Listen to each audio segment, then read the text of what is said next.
classe. Bom, então, continuando essas técnicas de pulso, tá? Ixi, ficou feio, cara. Não estou enxergando aqui. Tá bem? Esse segundo slide, por assim dizer, né? Dessas técnicas de pulso, a gente observou o seguinte, então, que se a gente conseguir medir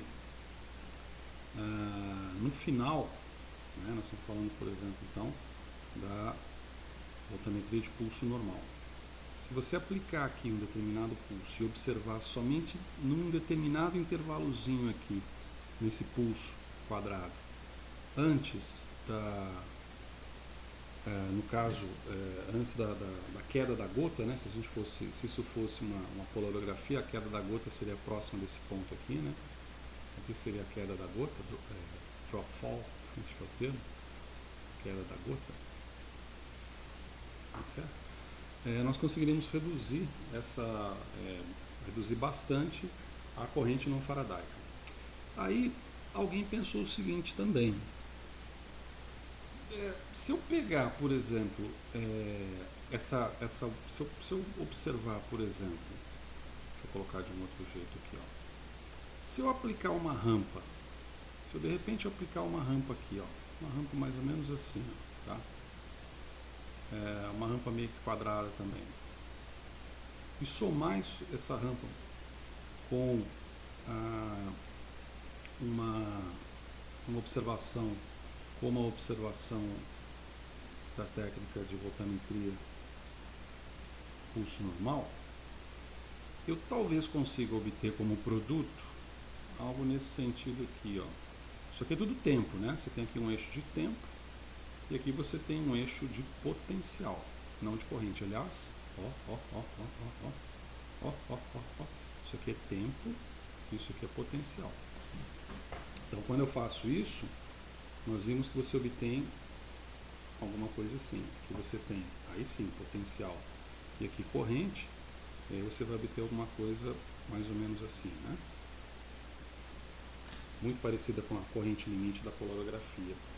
Agora, por outro lado, se eu aplicar aqui uma rampa, se eu aplicar pulsos potenciais, de passo potencial, né? Um passo potencial, e somar isso a uma rampa, na verdade, quer ver, ó, é uma rampa, vou colocar de um outro jeito diferente, uma rampa associada a pulso, nessa rampa, eu vou obter alguma coisa parecida com isso aqui, ó. Deixa eu descer um pouco aqui a representação.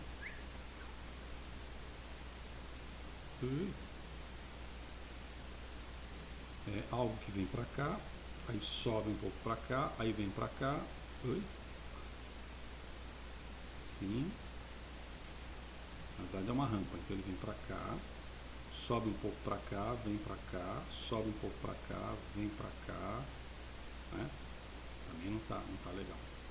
Sobe, vem para cá, desce, porque tem que descer, aí dá um tempo, sobe, vem para cá, desce, porque tem que descer, aí vem para cá, sobe e assim por diante, tá?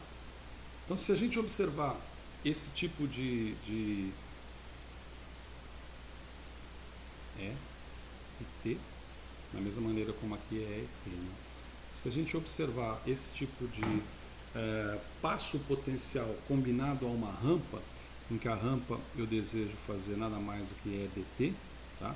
E aqui eu tenho a aplicação de um pulso com um determinado ΔE, onde a gente considera esse ΔE como sendo essa distânciazinha aqui, né? Um ΔE fixo, que é essa distânciazinha. Eu tenho por consequência, que é diferente da voltametria de pulso normal, vou colocar aqui em amarelo, um incremento aqui, ó, isso aqui é a linha de base, ó. Tá vendo? Ó? Isso aqui é a linha de base. Então eu tenho um incremento na linha de base. E ficou feio esse incremento, né?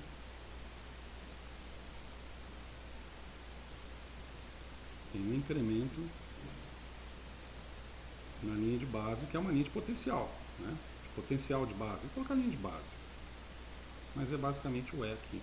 Esses ΔEs aqui, esses valores aqui são valores fixos também, eles se mantêm fixos. Por quê? Porque eu estou subindo, né, da mesma maneira que na voltametria normal de pulso eu mantenho os DTLs fixos nas diferenças, né, entre os pulsos aplicados, aqui eu estou subindo a linha de base, incrementando a linha de base. E se eu agora fizer o seguinte, ó, para tentar melhorar, eu leio aqui, realmente eu leio o próximo do final, vamos considerar que isso aqui seja uma amostragem de corrente, uma amostragem final de corrente, como eu faria na voltametria de pulso normal. Só que eu leio também aqui, ó. Então eu tenho uma amostragem final da corrente após o pulso. Então isso aqui é obtido após o pulso. E aqui eu tenho imediatamente antes do pulso. Eu tenho também agora uma amostragem de corrente antes do pulso.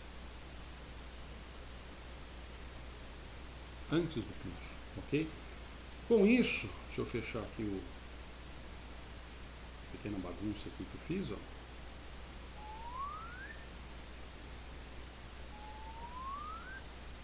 Com isso, ao invés de eu realizar a leitura de I propriamente, eu faço a leitura da corrente que é aplicada após, menos a corrente que é aplicada, não, desculpa, a corrente observada após, menos a corrente que é observada antes do pulso. Com isso eu obtenho uma variação de corrente obtida do pulso. Então essa variação é uma variação pequena e essa variação é que dá, essa variação é que dá uma característica do método, que é um método denominado de voltametria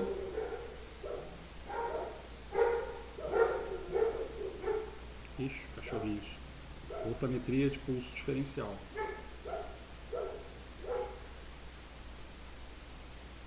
Tá certo? Que é outra técnica clássica,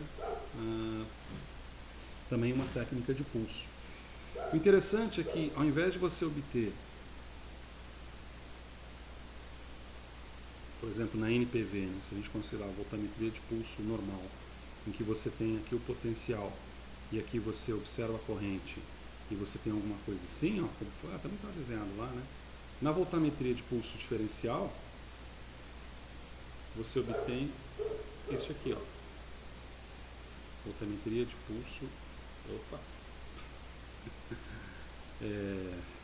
DPV, Differential Pulse Voltâmico.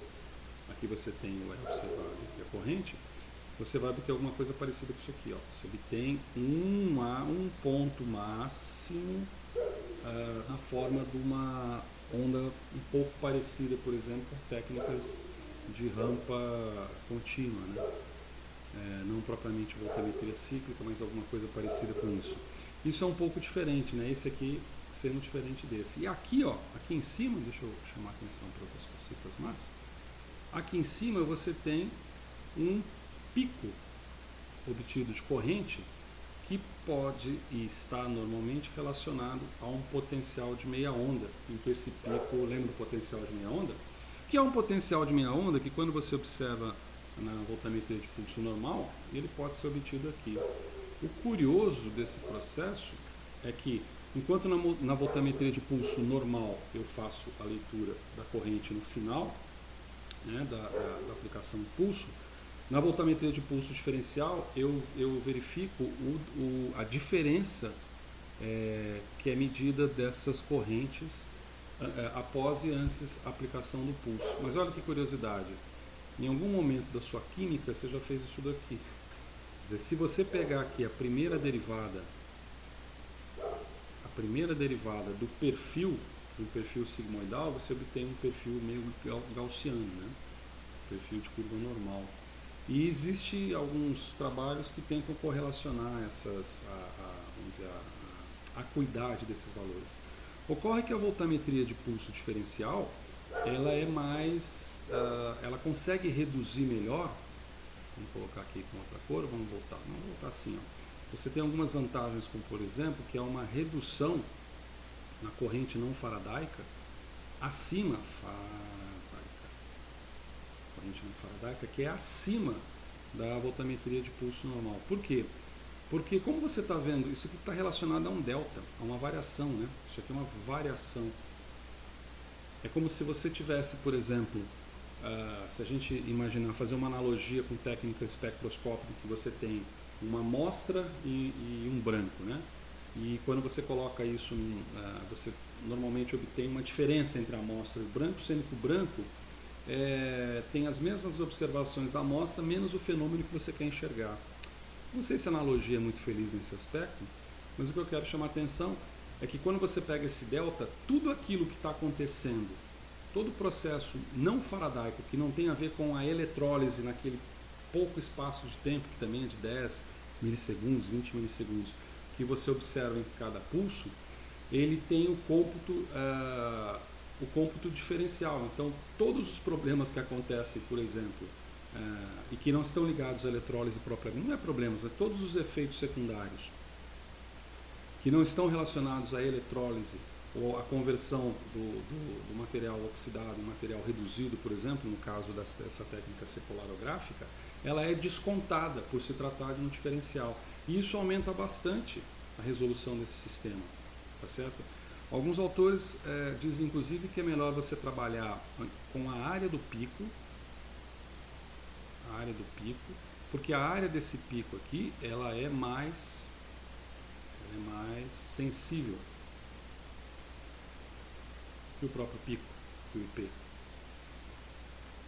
Não vou dizer sensível, porque sensível parece que dá a impressão que ela varia muito, né? Não é sensível, é mais robusta. Uma grande vantagem, se a gente pode colocar vantagem, vamos colocar aqui vantagens, sei lá, vantagens. Algumas vantagens dessa técnica. Uma outra vantagem é que isso permite discriminação, essa técnica, discriminação de outros analitos. Você vai entender num diagrama muito rápido. Se a gente pega, por exemplo, faz assim, ó, você tem aqui, se bem que ficou grande, né?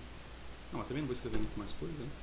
Se aqui você tem E e aqui você tem I, você pode ter uma corrente que vem para cá, depois uma que vem para cá, entendeu?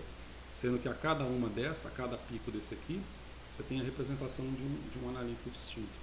É claro que essas observações, elas, né, grosseiramente colocadas aqui, elas dependem de muitos parâmetros. Por exemplo, esse ΔE aqui é bastante significativo. Por exemplo, sabe-se que esse ΔE precisa ser elevado. Por quê? Porque na equação clássica que relaciona... Aliás, eu tenho a equação clássica aqui. Na equação clássica, vou colocar essa equação clássica aqui, ó, até bonitinho. Delta IP, isso aqui eu não decorei não. F2A, Faraday, número de elétrons, área do eletrodo, 4RT. Está entendendo o que eu não decorei?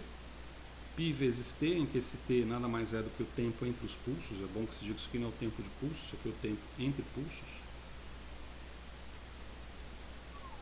Tá? Entre os pulsos, isso aqui é a raiz quadrada, vezes a concentração do analito, vezes ΔE. Essa concentração do analito é a concentração do infinito, porque é a concentração do bulk, né, do seio da solução. Então, essa expressão é uma das expressões, mas não sei se é a principal também, que define a técnica de voltametria de pulso diferencial, que estava aqui. Tá, então vou puxar ela para cá. Só para indicar que não tinha espaço para colocar ela lá, tá bem? Voltametria de pulso diferencial. Ela mostra, se você observar essa equação, ela mostra algo simples, relativamente simples, ó.